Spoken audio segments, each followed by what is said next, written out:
Buenas noches. Para quienes no me conocen, mi nombre es Jimena Peña. Yo soy docente de los programas del pregrado y la maestría en gestión de la cultura de la Universidad de ANA. La noche académica, Noche de Galerías, es una iniciativa que surgió en este semestre, gracias a el señor Luis Aristizábal, que logra reunir a los integrantes de las diferentes galerías que hacen parte del eje de la carrera 11. ¿Con qué fin? Con el fin de poder reflexionar sobre el impacto social que tienen las galerías en torno al arte contemporáneo y a la gestión misma que hacen. Entonces, hoy estamos celebrando aquí nuestra tercera noche de galerías en el marco del evento académico alrededor de la exposición Cronologías Envolventes. Bueno, entonces, para dar inicio, yo quisiera reflexionar brevemente sobre lo siguiente. Nosotros, desde la Universidad de ANA, tenemos los programas del pregrado y la maestría de gestión de la cultura desde una visión hacia el emprendimiento sostenible, como lo hemos visto en las diferentes noches académicas, en las diferentes cátedras que organizamos. Este emprendimiento sostenible aborda tres aristas: la económica, ¿okay? Cuando uno habla de emprendimiento va de la mano, la social y la ambiental. Y nuestra responsabilidad desde la línea académica, desde la línea docente, es lograr identificar cómo nuestros estudiantes van a poder generar sus proyectos a partir de estas dos aristas, ¿no? Desde cuál es el impacto social de la cultura y cuál es ese impacto ambiental. Entonces, al empezar a conocer la obra de Maestro Herrán, ¿sí? Nosotros en la academia nos cuestionábamos esto, y es, bueno, ¿cuál es la responsabilidad de nuestros gestores culturales para lograr identificar todos estos valores culturales, todos estos valores simbólicos, toda la riqueza histórica, y poner esto a disposición del público, siempre queriendo preservar el patrimonio material, inmaterial y hasta sumergidos, ¿sí? Entonces, encontrarnos con mensajes como los tuyos hace que uno empiece a ver cómo vamos a proyectar en nuestros estudiantes esta necesidad de exploración, esta necesidad de investigación, esta necesidad de poder comprender los espacios que habitan, tanto ellos como los espacios que habitan en las comunidades donde cada uno de nosotros está y donde ellos se van a proyectar profesionalmente. ¿Cómo van a encontrar estos valores simbólicos y cómo esto lo ponen a disposición y generan una circulación de información, generan un contenido y pueden generar un impacto que haga que todo el mundo alrededor logre entender la importancia patrimonial de una cantidad de espacios y de una cantidad de comunidades que a veces no tenemos presentes? Jimena, gracias. Bien, buenas noches. Quiero empezar por agradecer a la universidad por estos espacios que están construyendo y creo que son para nosotros como gestores supremamente importantes. Pues hablar para mí de la obra de Juan Fernando es bien complejo, porque siendo su galerista hay cantidades de aspectos pues, que me interesan, que nos seducen profundamente, pero rescataría fundamentalmente la sofisticación que tiene la mirada de Juan Fernando Herrán, y es algo que ha sido absolutamente transversal a lo largo de su obra, que ha sido profundamente consecuente. Y por último, simplemente decirles que nosotros en 980 tenemos un programa pues, en el cual representamos 21 artistas de cortes muy distintos, muy diversos. Creemos que todos amparados bajo un mismo común denominador de gran rigor en el desarrollo de sus trabajos. Decirles que pues, la galería tiene 11 años y estamos muy complacidos de la tarea que hemos hecho, y nos interesa profundamente entender esto como un espacio en el cual nos encontramos encontramos para discutir, para compartir, para mirar muchísimos aspectos y nos complace mucho que el público académico y en general el público que simplemente tenga interés por el arte acompañe y visite la galería, así que las puertas están abiertas y nos dará muchísimo gusto tenerlos ahora cuando termine el conversatorio por la galería. Quienes quieran dejarnos igual sus datos para que estas invitaciones sean recurrentes, pues nos complacerá mucho. Y yo creo que pues los dejo con Marta y Juan para que nos cuenten un poquito de tecnologías envolventes. Buenas noches. Muchas gracias a todos por estar acá. Gracias a Jimena, gracias a Marta, gracias a Carlos, gracias a Luis. La grabación. Hoy quiero como introducirlos brevemente a lo que es el proyecto Cronologías Envolventes, que está expuesto en la galería, trayendo a la charla imágenes e información que tienen mucho que ver con la génesis del proyecto, con la forma como se fue desarrollando y que puede uno vincular de manera pues, directa y sencilla con el resultado final de las piezas. Para ello yo hice básicamente 3 viajes, uno que fue en enero del año pasado para iniciar una investigación y conocimiento del Centro de Arte Contemporáneo, otro en finales de junio para producción, parte de la producción, después seguí trabajando desde aquí en Colombia y el tercero en septiembre para producción de las obras in situ. Entonces, esta es una imagen de parte de la ciudad de Vienne. Ustedes ven el río Rhône, que es un río históricamente fundamental en la historia francesa, principalmente porque por el Rhône entró el Imperio Romano, ¿no? Entonces, todas las ciudades que están desde el Mediterráneo cerca al Rhône tienen una marca de cultura romana muy fuerte. Y bien, no es la excepción, y además fue notable su importancia hasta que Lyon lo sobrepasó. Entonces, ven ustedes el río. Este techo es el edificio donde yo voy a realizar toda la investigación y donde se va a desarrollar el proyecto. Pero por aquí en el centro existe tal vez el edificio que más importancia ha tenido en la historia de Vienne, ya se lo muestro, y es un templo de Augusto y Livia. Este es un mapa bastante antiguo. Por aquí, o mejor, este es el Cerro de la Virgen, aquí está la arena, y por aquí en este punto está la edificación a la cual vamos a hacer referencia, que es una iglesia que se llama Sant-André-Léon, el Sant-André de arriba.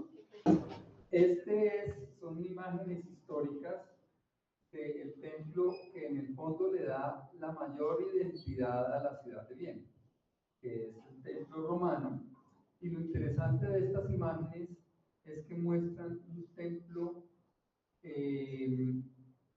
utilizado de diferentes maneras y utilizado como vivienda. Entonces todos sabemos que los cruces culturales no siempre son suaves ni consecuentes, sino crean miles de tensiones, de fricciones que se ven dadas por el poco entendimiento, o incluso puede haber un entendimiento de lo que significan ciertas cosas, pero una imposición realmente mediada por la fuerza para dominar determinados procesos históricos. Entonces, recorriendo múltiples espacios de la ciudad y con la conciencia de que yo quería hacer un proyecto que incluyera un aspecto histórico y cómo esa historia va cambiándose y se va adecuando a los distintos tiempos, encontré la edificación de Santo André de León. Dentro de la historia de Santo André de León es interesante porque también hay una época donde el cementerio se extendió hasta esa zona. Entonces, lo que es interesante, y por ello incluso el nombre de la exposición o de la obra Cronologías Envolventes, es como hay una cierta cualidad cíclica de la historia, ¿sí? Que de acuerdo a los diferentes imperios o gobiernos, se retoman y se repiten ciertas situaciones que tienen que ver con la condición humana. La condición humana de los romanos o de la Edad Media o de los visigodos, etc., va a tener ciertas coincidencias, ciertas características comunes. Entonces, esos cruces y esas contradicciones pues hacen parte del proceso. Bueno, buenas noches, gracias por su presencia. Veremos qué va a pasar en el transcurso de los próximos 20 minutos y qué relación tiene esta imagen con lo que el maestro Juan Fernando Herrán acaba de decir. Siempre he sostenido que tengo algo de bruja. Recuerden, las brujas, las mujeres más brillantes de la historia, y él habla del periodo romano, y yo vengo a hablarles de esa relación entre historia, patrimonio, memoria y arte. Una construcción, un templo, un recinto sagrado. Allí ese recinto, a través de la historia, nos han contado que hace parte de lo que es el periodo gótico. Lo digo, el más brillante periodo de las sociedades occidentales europeas. Iluminación, ilustración, amplitud de pensamiento, pero algo mucho más interesante, hazañas. Se pasa de una Europa que estaba esperando que el mundo se acabara a una Europa que construye estas edificaciones que van a desafiar las alturas. Pero que esas alturas van a simbolizar poder, estructuras sociales. Y lo que siempre se hizo en el gótico, la casa de Dios. Ese poder, esas estructuras y esa casa de Dios ven transcurrir el tiempo. Y ahí nos tendríamos que preguntar, ¿qué es el tiempo? ¿Una unidad de medida? ¿Una sensación psicológica? ¿Una unidad biológica? El espectador que está viendo el reloj astronómico de Praga posiblemente está asociando el tiempo pasado con lo que pasa hoy. O sencillamente está mirando que hace más de 600 años una sociedad pudo hacer esa maravilla tecnológica. Y posiblemente diga que es tecnología y cómo la trae hoy. En la obra del maestro Herrán, Cronologías Envolventes, volvemos a encontrarnos con cronologías. Cronos, tiempo. Crono, el dios del tiempo. En la iglesia de Vienne, que hacía parte de una abadía que en el periodo gótico era usada únicamente para el rezo y la contemplación, y obviamente la ostentación del poder, viene más de 600 años después, tiempo cronológico, una sociedad que exhibe y hace alarde de otro poder. La voy a usar para vivir. Nunca se imaginaron en el periodo gótico que esas estructuras que hacían para que duraran hasta el día del juicio final, como lugares consagrados a Dios, iba a llegar a una sociedad 700 años después a decir, ahí está mi casa de habitación. No vieron un templo, como lo dice Josefina en alguna parte de su entrevista. Cuando se dio cuenta, dijo, esto fue una iglesia. ¿Por qué? Porque identificó las ventanas góticas. El tiempo pasa y los objetos tienen diferentes usos. Y los usos no siempre hacen parte de una acción que implique tradición. Ni tampoco tiene en cuenta la memoria, tiene en cuenta las necesidades. Y las necesidades de las personas que habitaron esa iglesia y la convirtieron en vivienda quedaron plenamente satisfechas. Lo fascinante es ver cómo en el espacio vieron sus viviendas, las imaginaron y las construyeron. Que es lo que podemos ver en la exposición que se encuentra en Galería Nuevo Chile.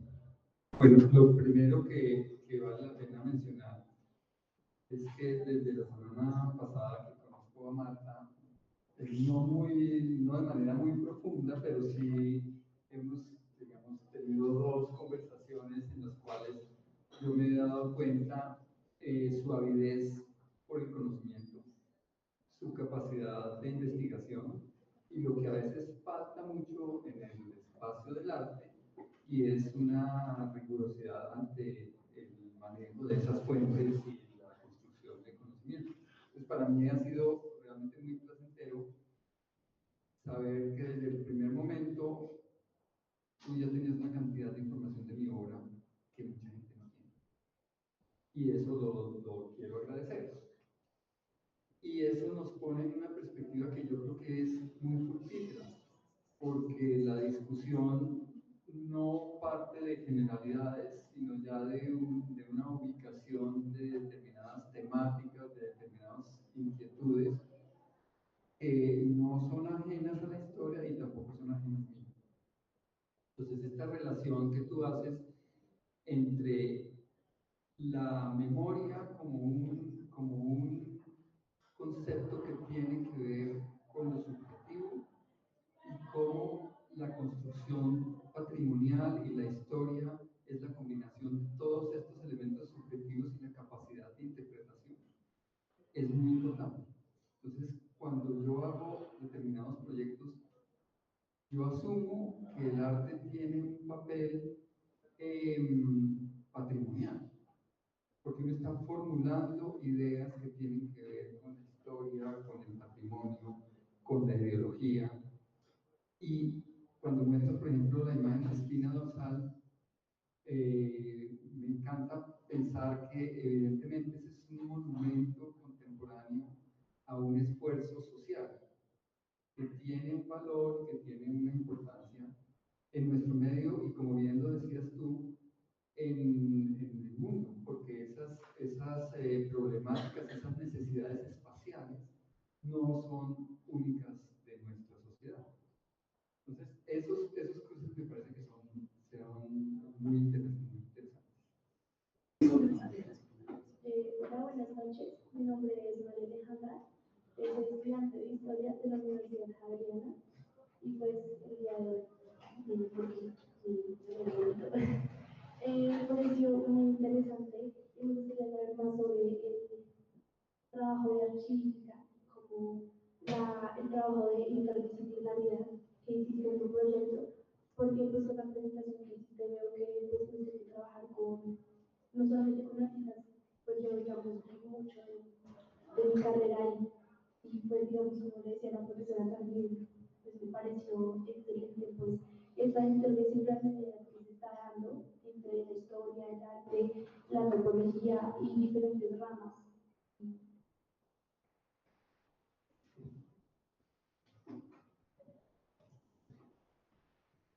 Yo creo fervientemente que el artista no es que tenga mucho que decir per se. ¿Sí? El artista, como cualquier otra persona, puede tener inquietudes y tiene que cultivar esas inquietudes. Y cultivarlas es desde ser inquieto visualmente, preguntarse, ser crítico, pero también ser juicioso, en el sentido de que hay muchas cosas que se están produciendo todo el tiempo. Entonces uno no puede ser ingenuo e iniciar un proyecto sin saber dónde está uno parado. Entonces, para mí, realmente el fruto, o mejor, la manera como se me dan las ideas es realmente investigando. Toda la vida he tenido una gran fascinación por iniciar procesos y proyectos que no sé dónde van a acabar, pero que inician con inquietudes específicas. Entonces, en el caso del proyecto del que estamos hablando, es solo a lo largo de la investigación que yo digo o encuentro mejor el eje de trabajo de la espacialidad, de las distintas espacialidades y pues que Marta mencionaba, ese espacio de la contemplación, ese espacio espiritual cruzado con un espacio práctico y cómo a lo largo de la historia pues la sociedad necesita ambos espacios, ¿sí? Entonces, solo a partir de pronto de primero sentir ese espacio poderoso y después hacerse la pregunta, pero no fue siempre así, y ver que ese otro espacio suplió otras necesidades y tratar de poner en evidencia ambos espacios, me parece que es supremamente interesante. Entonces yo os invito a todas las personas que hacen arte o incluso otras disciplinas que enriquezcan su práctica con conocimiento que no venga de su disciplina.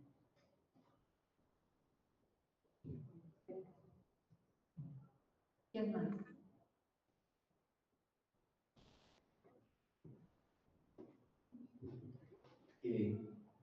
Un tema que a mí siempre me llega cuando visito este tipo de construcciones y de creaciones arquitectónicas es un poco las creencias que han existido en esas sociedades respecto a lo infinito, a la muerte, a qué va a pasar después, cómo se les rinde tributo a lo que ellos quieren rendirle tributo, cómo lo logran.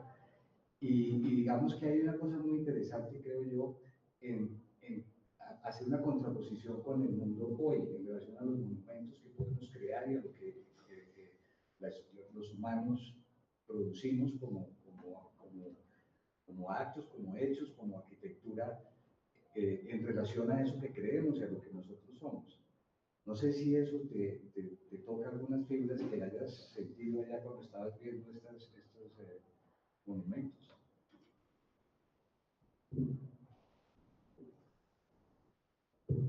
Sí, yo creo que el nuevo concepto de monumento es un concepto que tiene que ver con estructuras de poder, con ideología, y varios de mis últimos proyectos cuestionan de alguna manera también el concepto de monumento, como desde la contemporaneidad hay que desbaratar parcialmente el entendimiento del monumento como algo intocable, como algo que resume una cierta verdad y relativizarla.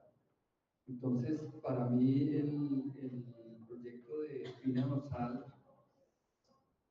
es también monumental, no solo por su tamaño, pero es un monumento a unas prácticas y a un entendimiento del espacio y a un uso del espacio que tiene que ver con la cotidianidad, pero que tiene más, está más cerca de lo que es la gente, ¿sí? Cuando la gente va a una plaza y pasa derecho por enfrente del monumento es porque ese monumento le es ajeno. Pero cuando las personas tienen que caminar todos los días para llegar a su casa, las mismas escaleras, hacer un cierto esfuerzo y y demorarse un determinado tiempo caminando para llegar a su casa, esa espacialidad y esta construcción común, aunque para ellos no tenga el carácter de monumento, es completamente significativo e incluso cohesiona una serie de vidas que están todas amalgamadas por unas ciertas condiciones. Entonces, pues esos son temas que se tocan. Y no sé si de pronto me perdí un poco de la pregunta original. No, pero es por ahí. Sí, Es eso. entonces pues creería que eso puede ser interesante. Me gustaría que Marta vuelva a intervenir. No, es que, señora licenciada, toca un tema muy interesante y es el propósito de uso, por ejemplo, en el caso de las catedrales góticas o de ese tipo de monumentos totalmente sacralizados. La evidencia de un poder divino y el medio para el sometimiento. La muerte, y ojalá la muerte cerca de ese recinto o cerca de esa construcción, o después de la muerte, reposar allí, tenían una significación muy fuerte porque era, yo sí voy a ir al cielo. La muerte era algo que se esperaba. Ya no era un castigo como lo era durante el periodo oscurantista, era una realidad. Ya los escolásticos habían hecho esas divisiones. Entonces la muerte, lo que había que prepararse era para ella y buscar esos espacios, las abadías, los monasterios, para descansar allí en la muerte. ¿Y cómo? Un espacio sagrado donde no me va a pasar nada, ¿no? Donde estoy a salvo, paradójicamente estando ya muerto.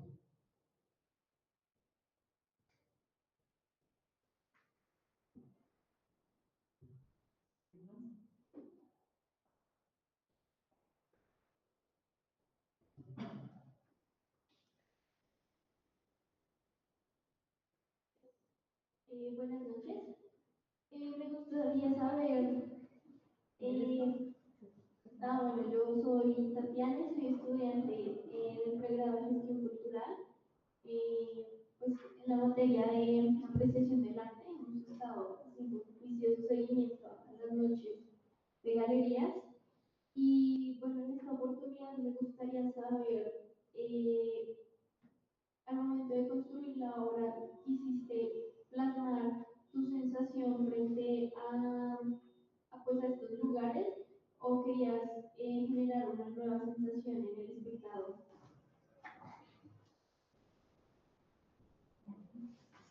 Muy bien. Está difícil, ¿no? Porque cruza varias cosas. Yo diría que lo que uno hace nunca es ajeno a lo que uno es, y lo que uno es una construcción muy compleja, que no es determinada por mi yo, sino en una gran medida por el sitio donde nazco, por la sociedad en la que vivo, por lo que he recibido, etcétera, etcétera. Entonces, yo tendría que decir que mi ojo y mi sensibilidad parcialmente no es solo mía, ¿sí? Es de nuevo una construcción. Entonces, aunque yo obviamente puedo identificar unos gustos o unas tendencias, también soy consciente que lo que yo hago no lo hago como desde mi única perspectiva, ¿sí? Que es un cruce, de nuevo eso es un cruce, y yo creería que hay cosas que uno en los procesos también identifica como pertinentes al lugar donde vive y al momento en que vive. Entonces yo a veces siento como la urgencia de hablar de algo, ¿sí? Que no me toca únicamente a mí, sino que nos toca a todos. Entonces yo esperaría que el espacio de comunicación esté mediado por esas inquietudes, por esos conocimientos, por esas experiencias que de pronto son más comunes de lo que uno cree.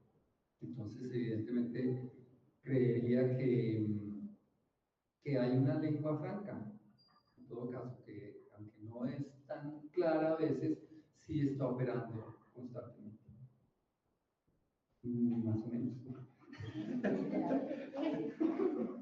Gracias. ¿Quién más? Bueno, mientras piensan un segundito, yo sí quiero aprovechar y preguntarte algo. En algún momento tú mencionaste la palabra herida en una pared. ¿Sí? Y tanto el día que conversamos como hoy, yo me quedé con esa inquietud. Realmente, ¿qué sentías tú estando allá? ¿Sí? Una cosa son las imágenes, que nos traen las imágenes que vamos a ver, pero realmente, ¿cuál fue tu percepción en el momento en que entraste al lugar y por qué crees que estas paredes tenían esas heridas? ¿O qué sensación te dio esa herida? Pues algo que mencionaba en mi intervención inicial, que tiene que ver con la historia, es que la historia no es un proceso amigable, no es un proceso fluido, sino que incluye choques violentos. Entonces, muchas de esas evidencias lo que muestran es también conflictos. Y como tales, pues hay decisiones que tienen consecuencias muy graves. Como decía Marta, que también como que incorporan ideas peligrosas, ¿sí? Ideas devastadoras, y como tal esas evidencias se ven dentro del lugar. Entonces, yo creo que pues no sé si la persona o el momento, pero cuando se decide cercenar de las iglesias las cabezas de los santos, pues hay un cruce y una decisión muy violenta por erradicar o hacer un corte en lo que se está viviendo para buscar otra realidad. Y eso, aunque no muestre ninguna imagen, pero en Francia es una presión muy fuerte, ¿sí? Porque han rodado cabezas por muchos siglos. Entonces, desde los romanos, pues hubo unas masacres romanas muy impresionantes, que después son retomadas en las guerras de las religiones y que después son retomadas por los revolucionarios. Entonces, pues la guillotina y todo esto, eso no es simplemente un suceso pequeño, sino es como un resurgir de determinadas prácticas que son eminentemente violentas. Entonces, pues creo que, aunque en el caso de la chimenea, que hace parte de una cocina, uno sí ve la incisión